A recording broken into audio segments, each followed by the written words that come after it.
Assalamualaikum warahmatullahi wabarakatuh. Bismillah, alhamdulillah, salatu wassalamu ala rasulillah, la khawla wa la quwata illa billah, ma ba'du. Para siswa yang berbahagia, sebelum saya menyampaikan materi sekolah ramah lingkungan, terlebih dahulu saya sampaikan biodata sebagai berikut. Nama saya Dr. Andes Haji Karim, alamat Jalan Raya Rancasari Dalam, Pamanukan, Subang, mengajar pendidikan agama Islam, dan selanjutnya jabatan di sekolah sebagai wakasek kesiswaan. Anak-anak yang berbahagia, kita lanjutkan sekolah ramah lingkungan dengan lingkup pembahasan sebagai berikut. Yang pertama, pengertian sekolah ramah lingkungan.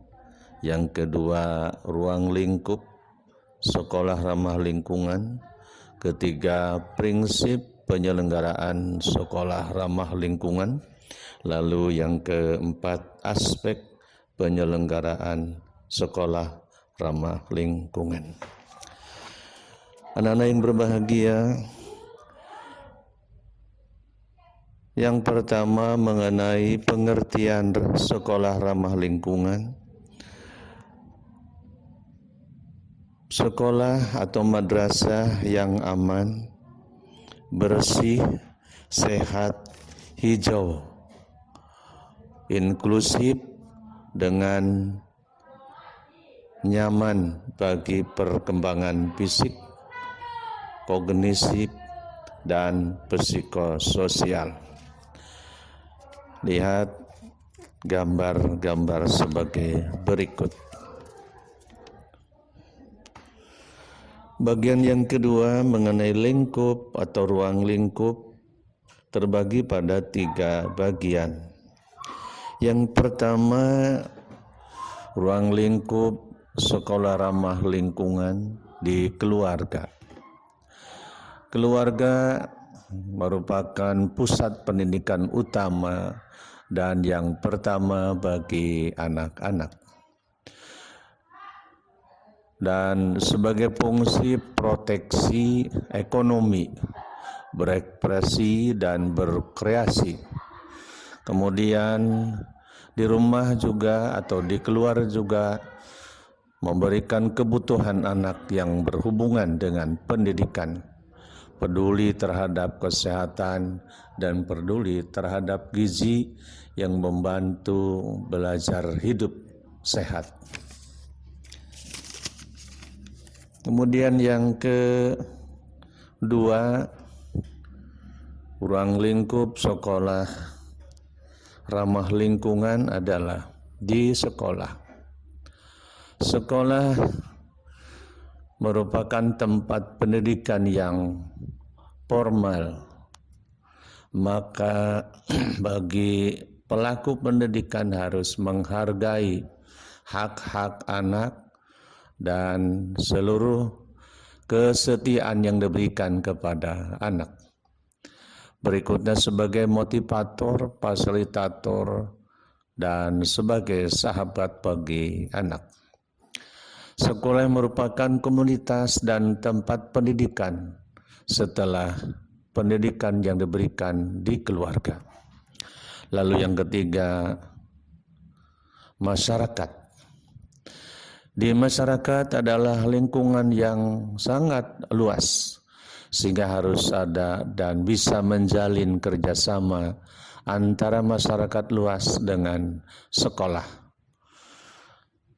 Anak-anak yang berbahagia, lalu yang ketiga atau bagian C mengenai prinsip-prinsip penyelenggaraan sekolah ramah lingkungan.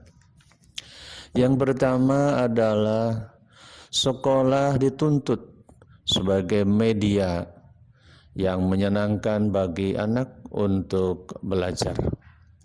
Yang kedua, sekolah untuk menciptakan ruang lingkup bagi anak agar bebas mengekspresikan nilai-nilai yang baik. Lalu yang ketiga, ada kerjasama antara sekolah dengan realitas keseharian antara anak dan keluarga. Yang keempat adalah aspek penyelenggara sekolah ramah lingkungan. Aspek penyelenggara sekolah ramah lingkungan terbagi kepada beberapa bagian. Yang pertama adalah program sekolah yang sesuai dengan kebijakan-kebijakan pemerintah. Lalu yang kedua, lingkungan sekolah yang mendukung. Lalu yang ketiga, sarana dan prasarana yang memadai. Kesimpulan adalah sebagai berikut: Bapak Ibu di rumah dan di sekolah harus bisa memberikan kepada anak yang baik. Berikanlah senyuman pada anak, karena tersenyum itu adalah ibadah. Lalu yang kedua, Bapak Ibu guru harus bisa menyambut sambutlah anak-anak kita dengan 4S. Lalu yang ketiga, ketika tidak sedang kondisi seperti sekarang, selalu bermusafahah atau berjabatan tangan pada orang tua, Bapak, Ibu guru. Terima kasih materi yang telah diberikan tentang sekolah ramah lingkungan. Dan sebagai akhir, lihatlah video sebagai berikut. Terima kasih. Assalamualaikum warahmatullahi wabarakatuh.